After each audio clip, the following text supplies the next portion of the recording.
Pour ne rien manquer, abonnez-vous maintenant. C'est la bande-annonce, effectivement, de Tapi. Ça s'appelle Tapi, cette série sur Netflix qui est sortie la semaine dernière, très exactement. On en a beaucoup parlé. Et on a beaucoup parlé, et je suis heureux d'accueillir, on se connaît depuis quelque temps, Laurent Tapi. Bonjour André. Bonjour Laurent Tapi. Alors effectivement, en dehors de ce qu'on peut penser, moi il y a beaucoup de choses que j'ai aimées dans cette série, d'autres choses où je me suis posé des questions, mais c'est surtout, je voudrais vous demander d'abord d'emblée, Laurent, ça s'appelle Tapi, il y a Dominique qui s'appelle Dominique Damianos, il y a que 2 enfants, enfin entre fiction et réalité, on est un peu, alors ils disent biopic ou pas, mais la question que je vous posais en premier, est-ce que la famille a été au courant, bien sûr, mais a été associée à la série d'une manière ou d'une autre, ou pas? Alors je vais répondre à votre question, mais si vous me permettez, avant je voudrais faire une petite digression pour vous dire, André, un grand merci pour ce que vous êtes et pour ce que vous faites. Parce que vous êtes le seul qui reçoit des personnalités que je trouve exceptionnelles, qui sont des gens blacklistés de tous les médias, qui ont le seul tort d'être plus clairvoyants et plus courageux que les autres.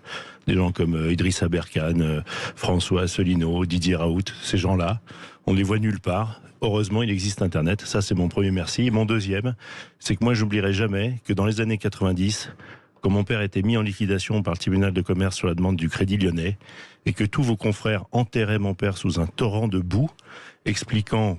C'était tout juste s'il n'était pas le seul responsable du trou de 100 milliards de francs du Crédit Lyonnais. Eh bien, vous, dans votre coin, vous faisiez votre enquête sur la vente d'Adidas et vous publiiez quelques mois après Comment ils ont tué Tapi, un livre qui a expliqué par le menu toute l'opération avec les sociétés offshore, etc., la fraude du Crédit Lyonnais. Et vous êtes le seul en 30 ans qui l'ait fait. Donc voilà, je voulais juste déjà vous remercier là-dessus. Bah écoutez, ça me paraît, moi je crois que ça s'appelle le bon sens, mais voilà, il faut le faire. Mais vous étiez le seul. Maintenant, pour répondre à la question, est-ce que la famille a été consultée, elle a été informée que ce biopic aurait lieu? C'était du vivant de mon père, donc mon père a demandé quand même à Jacques et à Tristan, puisque il est le fils du meilleur ami de mon père, Tristan Seguela, oui, qu'au moins on m'y associe, car je pense être celui qui connaît le mieux l'histoire de mon père au sein de ma famille. Et dans un premier temps, Tristan m'a dit oui, évidemment, tu seras associé à l'écriture, je vais te donner le script du premier épisode, et puis on va bosser ensemble. Bon. C'était quand ça a commencé on a parlé de ça quand, en fait? Je crois que c'était il y a 2 ans, presque 2 ans et demi, il me semble. D'accord. Et puis, ça s'est jamais fait. Et moi, j'en veux. Pas eu de retour, pas de rencontre là-dessus? Non. Il y a eu des allers-retours. J'ai mis de plus en plus de pression et à la fin, il m'a simplement plus répondu. Je lui en veux un peu de ça parce que autant je peux entendre et accepter l'idée qu'ils me disent écoute, je veux être libre dans l'écriture, même vis-à-vis de Netflix, tu comprendras que si l'écriture est partiellement faite par un membre de la famille Tapi, ils vont penser que ce sera forcément enjolivé, que tout ce qui pourrait être à charge sur ton père n'y figurera pas. Il aurait eu tort parce que moi je suis extrêmement objectif sur mon père et j'aurais pas eu de problème à couvrir les aspects moins brillants de sa personnalité. Mais je comprends. Mais j'aurais préféré qu'ils me le disent. Moi, j'aime pas le louvoiement. Voilà, il aurait fallu qu'ils me disent écoute, c'est comme ça, donc, et perdons pas de temps. Il n'y a pas eu d'association quelconque de Absolument la famille pas. avec l'organisation, la conception, la création de... Strictement rien, et on a découvert le film 48 heures avant sa sortie. Enfin, l'ensemble des films, 48 heures. Vous n'avez pas été invité à une projection? 48 heures avant, et je pense qu'ils ont fait 48 heures avant parce qu'ils se sont dit que si on voulait entamer des actions légales au cas où on soit furieux, ce serait trop tard pour empêcher quoi que ce soit. Bon, en l'occurrence, il n'y a rien dans la série qui pour moi justifie qu'on fasse des actions légales. Il n'y a pas de diffamation. L'affaire OMVA est racontée de façon assez brutale, mais sans concession. Elle est proche de ce qui a été la réalité. Oui, mais en revanche, sur plein d'autres choses, c'est un peu du n'importe quoi. Et je rejoins ce que vous disiez. C'est une fiction qui mélange des faits réels. Mais alors, c'est un style nouveau, parce que ça n'est pas un biopic. C'est pas un biopic. Oui, voilà, un biopic, ça doit raconter l'histoire réelle. Donc, c'est pas un biopic. Et en même temps, c'est pas une pure fiction, puisqu'il reprend, c'est bien le nom de Tapi, c'est bien ma mère, des faits réels. Il a bien racheté Wonder, pas dans les circonstances qui ont été montrées, mais celle-là, il a bien fait de la politique, etc., etc. Mais alors, parlons des détails. Où vous pensez que par rapport à la réalité, que vous connaissez bien, où à un moment donné, ça diverge. Par exemple, je peux vous dire, moi je connais assez bien aussi la vie de votre père, alors, mais par exemple, il y a eu cet épisode très bien fait, d'ailleurs, de la rencontre Tapi-Montgolfier, le procureur Montgolfier, et il va le voir le soir. Ce qui n'a pas existé. Hein. Voilà. Alors je me suis, mais je vais vous dire moi-même, je me suis dit ah bon, il est allé voir Montgolfier. Mais non. Ouais. Non, il a rencontré Montgolfier. Ce qui est exact, c'est que mon père est allé rencontrer Montgolfier et avant même que Montgolfier ne le convoque. Ça, c'est exact. D'accord. Après, ce qu'ils se sont dit, ils n'ont pas fait 20 minutes de conversation de cette nature-là. Et ça aussi, c'est peut-être même l'aspect il y a les deux aspects qui m'agacent le plus dans la série, c'est ce dialogue, parce que dans ce dialogue, Montgolfier met une leçon complète à mon père.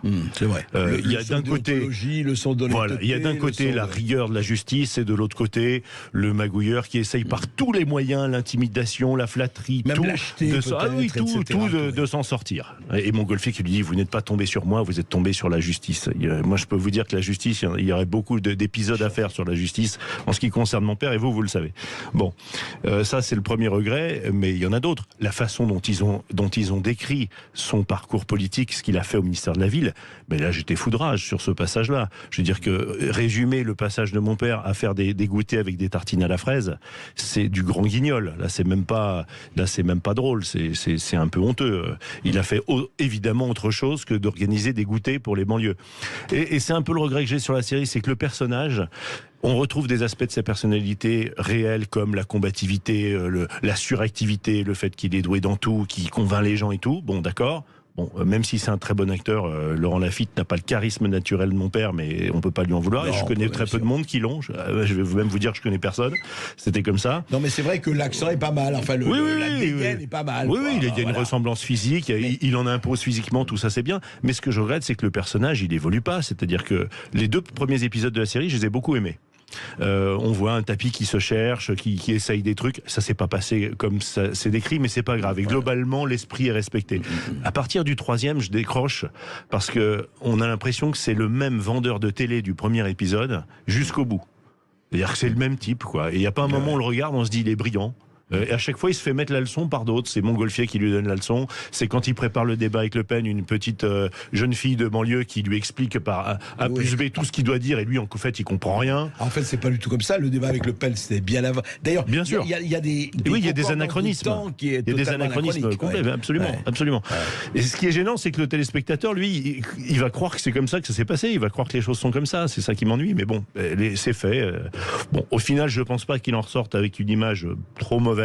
Non, pas vraiment, mais non, ce qui n'est pas, enfin pour moi, ce qui n'est pas bien montré, je veux dire encore une fois, on peut dire ah oui, mais c'est un voyou, c'est ceci, c'est cela, mais ce qui n'est pas montré, alors moi personnellement, de l'expérience que j'ai avec Bernard et avec Bernard Tapie, quoi, il y avait il ne montre pas du tout ce qu'il y avait avec le peuple, ce qu'il y avait quand il allait quelque part. Moi, exact. Je me rappelle, je l'ai amené à Aurillac un jour dans le Cantal, et il y avait 10 000 personnes, quoi. Aurillac dans le Cantal. Ouais. Je veux dire, il y avait ça, et que les gens, qu'on ne montre pas, je trouve dommage.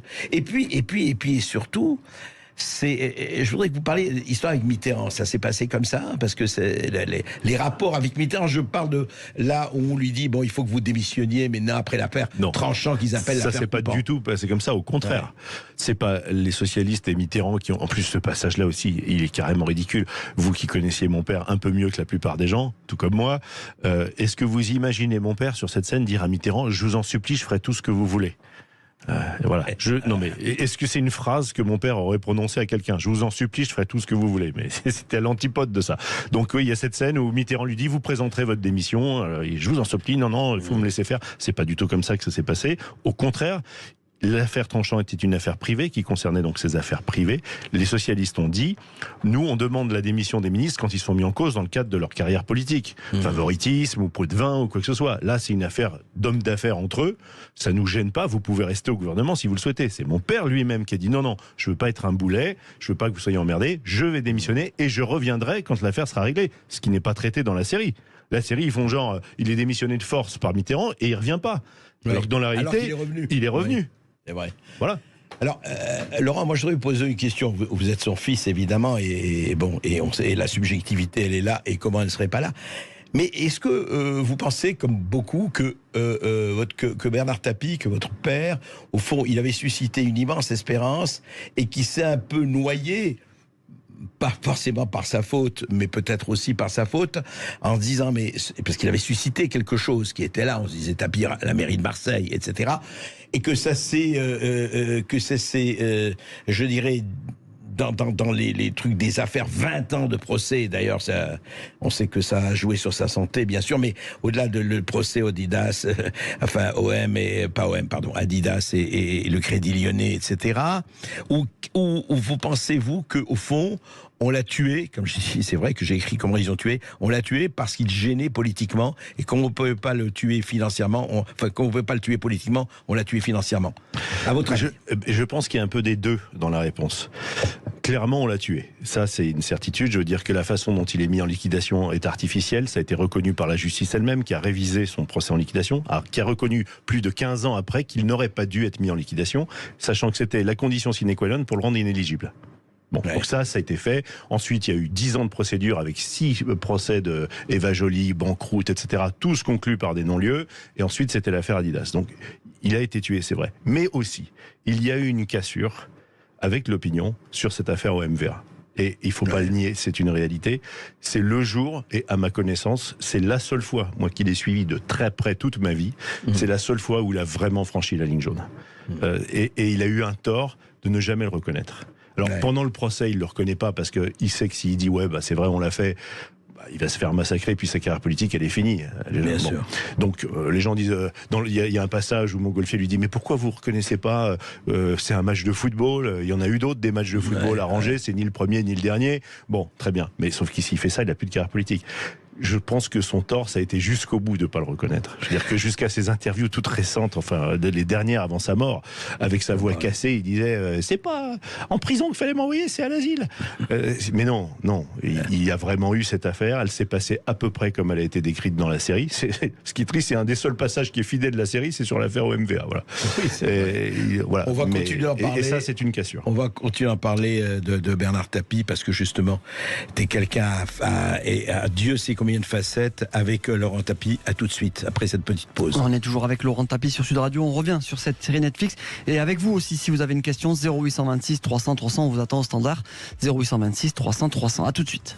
Et nous sommes toujours avec Laurent Tapie qui commente, effectivement nous commentons la série Netflix qui s'appelle Tapie, là, que l'on voit depuis mercredi dernier, qui est intéressante, il faut le dire, il y a de très bonnes choses, d'autres choses qui effectivement, cette préoccupation, je dirais pas ce malaise, mais quand même, entre fiction et réalité, qu'est-ce qui est réalité, qu'est-ce qui est fiction? Alors on dit oui, mais la fiction c'est du détail, c'est jamais du détail, c'est très important. Laurent Tapie, ce que je voulais demander, le côté au fond, quand on dit, parce que justement avec le recul, quand on dit au fond, si Tapie, d'ailleurs, qui a dit ça? C'était Dreyfus, qui est le propriétaire d'Adidas après. Il a dit si Tapie n'avait pas fait de la politique, il aurait encore Adidas. Est-ce que vous pensez, vous, que la politique, effectivement, l'a tué? En tout cas, ça a été quelque chose qui a précipité son... Ah bah bien entendu, c'est une certitude. Ouais. Il ne vend Adidas que parce qu'il est contraint en condition pour rejoindre le gouvernement. Ils auraient dû le dire d'ailleurs. C'est pas comme ça qu'il le présente non plus dans la série. Il le présente comme s'il était obligé, parce que sinon il fallait qu'il vire tout le monde chez Adidas et qu'en étant ministre, c'était pas jouable. Le ministre de gauche est de virer les ouvriers d'Adidas. Mais c'est pas ça la réalité. La réalité, c'est qu'avant qu'il rentre au gouvernement, Pierre Bérégovoy lui a dit voilà, on est prêt à vous donner un poste de ministre, mais on ne peut pas avoir dans un gouvernement socialiste un homme d'affaires. Donc vous devez faire un choix, c'est homme politique ou homme d'affaires. Et si c'est homme politique, vous devez mettre en vente toutes vos sociétés. On veut un mandat de vente signé de toutes vos sociétés. Et que vous vous désengagez de la direction de vos sociétés. Et là, il a fait la pire bêtise de sa vie en acceptant ces conditions-là et en mettant en vente son groupe. Ouais, c'est ça. Ça s'est passé comme ça, quoi. Ça s'est passé comme ça, ouais. Mais parce que, au fond... La vérité, il pensait à la présidence, Bien sûr. Il a toujours expliqué que non, qu'il pensait qu'il n'avait pas le niveau, qu'il visait Marseille. C'est totalement faux. Il voulait être président, bien sûr. Ça, ils lui disent d'ailleurs. Enfin, oui, ça, il ne le cache pas. Absolument. Ça, c'est pas mal. Ouais. Et la chose, je me demande ici, Laurent, mais c'est vrai par rapport à ça. Donc, vous n'allez pas attaquer, vous n'allez pas réagir, non. Mais il fallait en tout cas que certaines choses soient dites. J'aurais aimé que Tristan Seguela ou les autres aient l'élégance, compte tenu du fait qu'ils vont gagner beaucoup d'argent sur cette série qui porte notre nom et qui connaissent la situation de ma mère, qui se retrouve avec 600 millions d'euros de dette. qu'ils auraient... 600 millions d'euros de dette, oui, parce qu'elle était mariée sous la communauté de biens. Oui, et dette totalement composée d'intérêts, hein, je tiens à le rappeler quand même, hein, puisque le seul journal en France qui a rappelé que l'arbitrage avait été intégralement remboursé, c'est le Canard enchaîné. Pourtant, on n'a pas été tendre avec nous pendant des années. Hein. Eux ont rappelé que les sommes versées par l'État ont été intégralement repayées. Ce qui n'est pas repayé, c'est les intérêts qu'ils ont fait courir, et qui représentent 600 millions. Donc il aurait été élégant, vous voyez, qu'il fasse un accord avec ma mère sur quelque chose, quoi. Mais bon, même ça, on n'a pas eu droit. Oui, franchement, c'est un peu bizarre. C'est en tout cas questionnant. Je crois que nous avons un auditeur. Oui, nous avons Frédéric de Paris qui a composé le 0826 300 300. Bonjour Frédéric. Oui, bonjour Frédéric. Vous avez une question? Bonjour André, bonjour Monsieur Tapi. Moi, je veux intervenir rapidement. Je suis ravi qu'il y ait un sujet sur Bernard Tapie. Je voudrais dire simplement à tous les gens qui nous écoutent, s'ils veulent se faire une opinion sur Bernard Tapie, je pense qu'il serait intéressant qu'ils regardent l'audition qu'il y a eu face à la commission parlementaire concernant l'affaire Adidas et le Crédit Lyonnais, où tout est dit dedans. Tout est dit. Il s'est fait enfler, ils l'ont enflé en long, en large et en travers, ce pauvre homme. Alors il a dû avoir ses défauts, probablement. Personne n'est blanc-bleu, et quand on est à ce niveau d'affaires, on peut pas être blanc-bleu. Mais là, c'est un scandale d'État. Et au lieu de se nourrir des informations qu'on entend sur les chaînes d'information en continu et tous ces torchons, eh bien que les gens prennent le temps. Alors c'est long, ça dure 3h30, mais qu'ils prennent le temps d'écouter, de regarder et de voir surtout les intervenants qui étaient dans cette commission parlementaire, avec entre autres Cahuzac, qui à l'époque qui faisait le beau. Et moi, ça me révolte de voir des choses comme ça. Et je suis encore plus révolté de... Allô ? Oui, on vous entend. Et je suis encore plus révolté de voir que les gens donnent tous un avis, tous une opinion, sans jamais s'être véritablement renseignés et s'être goinfrés aux informations qu'ils ont pu entendre sur les médias mainstream. Voilà. Merci Frédéric. En tout cas, écoutez, c'est votre opinion et les gens réagissent. Vous voyez, Laurent. Évidemment, je suis 100% d'accord avec ça. Mais ça me rappelle d'ailleurs une petite anecdote, c'est que quand toute cette polémique a redémarré sur l'arbitrage après qu'il ait gagné son arbitrage, j'avais fait un site tellement j'étais ulcéré de voir les émissions que je voyais. Une à laquelle vous avez participé, notamment, vous étiez tout seul à essayer d'expliquer ce qui s'était vraiment passé dans l'affaire Crédit Lyonnais, dans une émission d'Yves Calvi, dans laquelle il y avait des tas de gens. Il y avait cet imbécile de Laurent Mauduit de Mediapart qui disait n'importe quoi. J'avais fait un site qui s'appelait affaire-tapie.info qui donnait tous les jugements. Là, on parle pas là, c'est les jugements qui expliquaient et qui s'est fait hacker. Je n'ai jamais pu le laisser en ligne. Jamais. C'est-à-dire qu'à chaque fois que je le remettais en ligne, systématiquement, le site tombait. Je renonce pas, je pense que dans quelques jours, quand j'aurai le temps, je vais le remettre en ligne parce que ça me fera plaisir de le faire. Mais vous savez, moi, ce qui m'ulcère encore plus, parce que je suis très heureux d'entendre la réaction de cette personne qui a pris le temps de voir. Mais ça, c'est de la politique. C'est-à-dire que quand vous voyez Cahuzac ou François Hollande ou François Bayrou crier sur tous les toits que c'est un scandale d'État, que c'est Sarko qui a fait un cadeau de 400 millions, c'est de la politique, c'est le jeu politique, c'est ni le premier ni le dernier. Mais le vrai scandale absolu, c'est quand même la justice. C'est quand même que ces gens-là sont payés par le peuple français pour rendre justice. Donc la façon dont le droit a été tordu du début à la fin sur cette histoire d'arbitrage est hallucinante. Il faudra rappeler ça aux gens. Juste ça dure 30 secondes. Quand ils cassent l'arbitrage, on en revient à la situation, bon alors quel est le dommage tapis? Parce que l'arbitrage, c'était de dire le dommage tapis c'est 400 millions. Ouais. La cour d'appel en 2005 de Paris avait dit c'est 150 millions. On demandait à des journalistes sur le plateau, quelques heures avant le rendu du nouveau verdict de la Cour d'appel, alors à votre avis, ça va être quoi? Et ils disaient tous, logiquement, ça devrait être entre 150 et 400 millions. Et c'est combien? Zéro. Zéro. Mais comment ça peut être zéro le dommage? Parce que la Cour d'appel a fait un jugement extraordinaire. Elle a écrit, il est impensable que Bernard Tapie n'ait pas été au courant de la manœuvre du Crédit Lyonnais.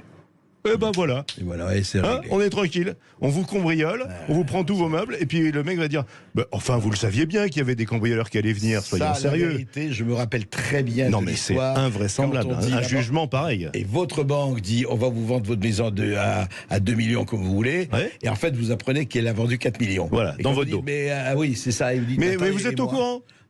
Non, le jugement, mais ça a gêné personne. Il y a combien de journalistes qui ont couvert l'affaire? Il n'y en a pas un qui a écrit, mais attendez, les juges sont en train de nous dire que Bernard Tapie est au courant que le Crédit Lyonnais vend 4,8 milliards son affaire et lui donne à lui 2,4 milliards.